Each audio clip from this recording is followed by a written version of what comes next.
Olá, famílias! O vídeo de hoje é uma sequência também do Diário da Gestação e eu vou falar agora um assunto meio supérfluo, talvez, né? Porque normalmente eu trago muito assuntos de saúde, mas eu vou falar sobre o enxoval do bebê, né? Porque também todas as gestantes que estão vivendo esse mesmo momento que eu estão pensando nisso, o que comprar para o seu bebezinho. Isso não é um assunto médico, tanto que muitas vezes as mães vêm tirar dúvidas sobre isso, vinham, né, tirar dúvidas sobre isso comigo e eu não sabia responder. E tem muita coisa que eu nem conhecia de enxoval de bebê. Então, na verdade, quando eu por questões de viagem, de férias e tudo mais, eu acabei deixando para agora esse momento em que eu estou hoje, no momento que esse vídeo está sendo gravado, com 27 semanas, então agora é que eu tô meio que organizando muito essa questão do enxoval do bebê, e eu fiz uma caixinha no Instagram pedindo dicas, né? E também esse vídeo é aberto para vocês me oferecerem dicas de enxoval, porque não é uma coisa que faz parte da minha base de conhecimento, mas tem algumas coisas que eu acho muito legais e muito interessantes. Do ponto de vista como médica, né, o que eu recebo de dúvida em relação ao enxoval é sobre, por exemplo, a bomba de ordenha. Vale a pena ter uma bomba de ordenha, comprar antes do bebê nascer? E qual é a melhor opção? Isso eu acabei até estudando um pouquinho e o que eu oriento? A bomba ela não é para todo mundo. Tem mulheres que nunca vão usar, seja porque elas não vão trabalhar fora, seja porque elas conseguem fazer uma ordenha manual, que é ordenhar com a mão, de uma forma muito efetiva. Então não é todo mundo que precisa. Mas a bomba ela tem várias funções. Além da questão do armazenamento de leite, a gente usa a bombinha elétrica como forma de estímulo de produção para mulheres que têm baixa produção de leite. Já falei para vocês aqui que isso existe, tá? A gente precisa desmistificar isso. Então, existem situações de baixa produção e que a gente pode usar a bomba como forma de estímulo. Então, um grupo para o qual eu indico a bomba é o grupo que tem risco para baixa produção.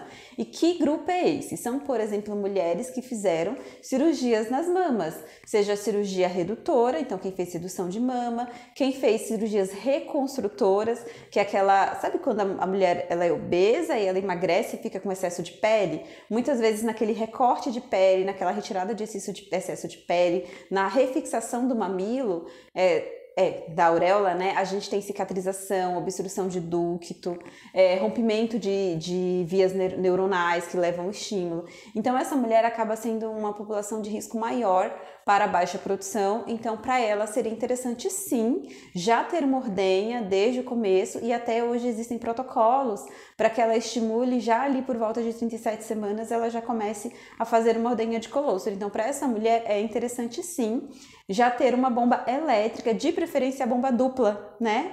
Para fazer esse trabalho e pós bebê nascer, se a gente perceber mesmo uma baixa produção, a gente fazer as técnicas de pumping, que são os estímulos com a vibração da bomba elétrica para que ela tenha estímulo de produção. Outro grupo de mulheres para quem vale a pena ter uma bomba antes são as mulheres que a gente percebe já chegando ali já no terceiro trimestre que ela tem sinais de hipoplasia glandular, que ela tem sinais de pouca glândula mamária. Que sinal é esse? É uma mulher que não teve um aumento de volume das mamas, por exemplo. E isso, gente, independente do tamanho. Se a mulher já tinha uma mama volumosa, ela tem que aumentar de tamanho. Se é uma mulher que tem uma mama pequena, essa mama tem que aumentar de tamanho. Muitas mulheres já percebem esse aumento das mamas no comecinho da gestação. Eu já percebi já no segundo trimestre, né? Já um pouquinho depois, inclusive até fiquei meio neurótica com isso, né? Mas se a mulher ela chegou no terceiro trimestre e ela não percebeu um aumento das mamas, talvez ela tenha pouco tecido glandular. E a gente olha o histórico familiar dessa mulher também. Então, a mãe dela amamentou, as irmãs dela amamentou, na família dela é comum a amamentação. Quando a gente tem negativos, ninguém na família dessa mulher amamenta, talvez é uma mulher que lá na frente vai fazer baixa produção. Então, para ela, vale a pena ter uma bomba elétrica. E o terceiro grupo, para quem eu acho que vale super a pena ter a bomba, são principalmente mulheres autônomas que pretendem voltar ao trabalho muito cedo, que vão voltar ao trabalho no segundo ou terceiro mês, para que a gente consiga fazer efetivamente uma ordenha. E aí eu até falei no outro vídeo como é difícil o protocolo de ordenha, né, para a gente ter volume suficiente para o bebê durante o dia, quando a mãe volta cedo ao trabalho. Então, para ela também é interessante ter uma bomba elétrica. Eu vou focar um pouquinho nos itens relacionados à amamentação, tá?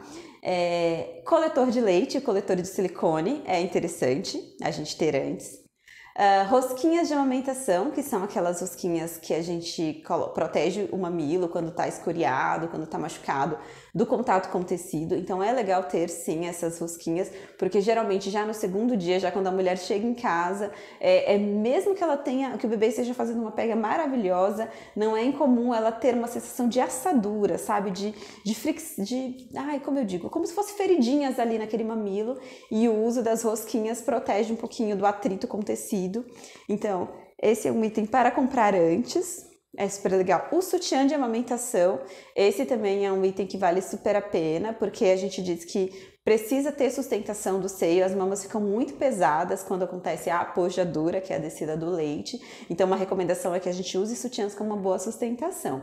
Então, esse é um enxoval, assim, super importante, necessário e útil. E aí a gente tem outros itens, né, que são os itens fofos e bonitos, e a decoração do quartinho, e o bercinho, e o carrinho, e os bichinhos. Isso tudo vai de cada família, da condição de cada pessoa. Então, no começo da gestação, por exemplo, eu não tinha intenção de montar um quartinho para o meu bebê. Por quê? A recomendação é que nos primeiros 6 meses o bebezinho durma no quarto dos pais, em um bercinho próprio. Então, a minha ideia era comprar um bercinho pequenininho, daqueles menorzinhos, para deixar no meu quarto, até porque meu quarto é pequeno, não caberia um berço de tamanho normal, né? Ou aqueles bercinhos portáteis, eu nem cheguei a ver. E não iria montar este quartinho para o neném, então não ia investir em decoração, em quadros e tudo mais. Mas no fim eu acabei ganhando o berço, um berço normal, um berço grande. Então, já que eu ia ter que pôr o berço, eu decidi também decorar o quartinho.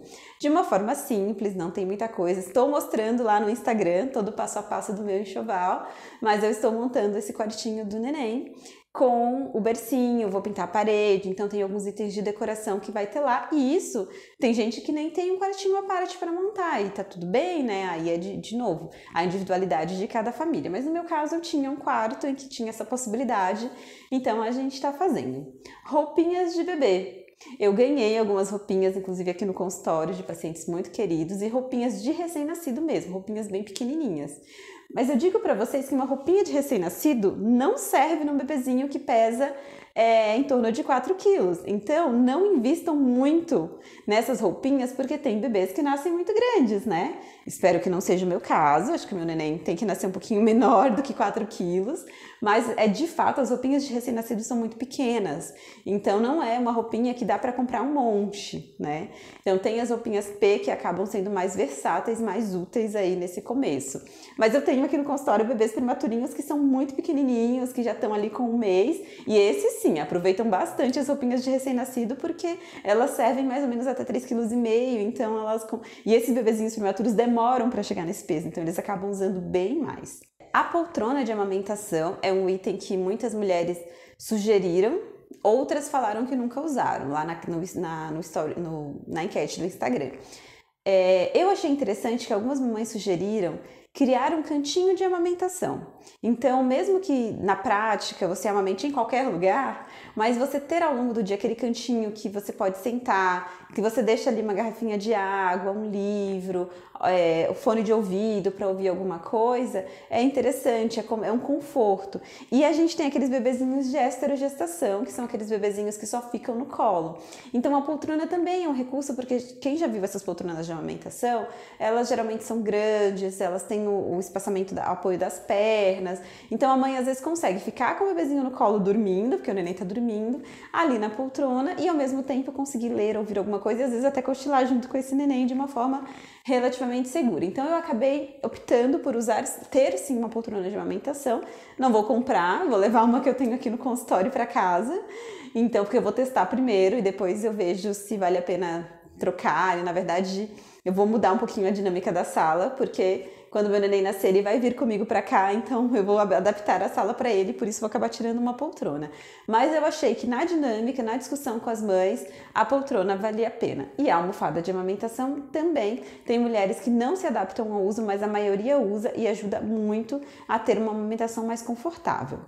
E eventualmente, mesmo para uma mamãe que não conseguiu manter a amamentação, a poltrona ainda é interessante até para os momentos de soneca do bebê, de aconchego, de acalmar, de ninar, aquelas que balançam, talvez ajude bastante aí nesse processo. Que mais de enxoval que apareceu lá? Para o inverno, né? O Gustavo vai nascer no finalzinho de abril, que teoricamente aqui em São Paulo é um período frio. Teoricamente, porque os últimos anos os climas estão muito estranhos, né? E a gente tem uma recomendação de não cobrir o bebê. Então, uma dica que eu recebi muito, muito legal são os sacos de dormir de bebê. Eu ainda não comprei, mas esse foi um item que eu coloquei ali na minha lista. E eu vou mostrar pra vocês lá no Instagram quando eu tiver já esses itens, né? Que eu achei super válido mesmo pra gente conseguir deixar esse bebezinho um pouco mais seguro, sem mantas, sem estar muito enrolado em cobertores, que acaba aumentando um pouquinho o risco de sufocamento. E eu tô lembrando agora desses itens, mas comentem aí que itens do enxoval do bebê foram essenciais e foram importantes para vocês, para me ajudar, porque eu ainda tô aqui bem no comecinho montando esse enxoval.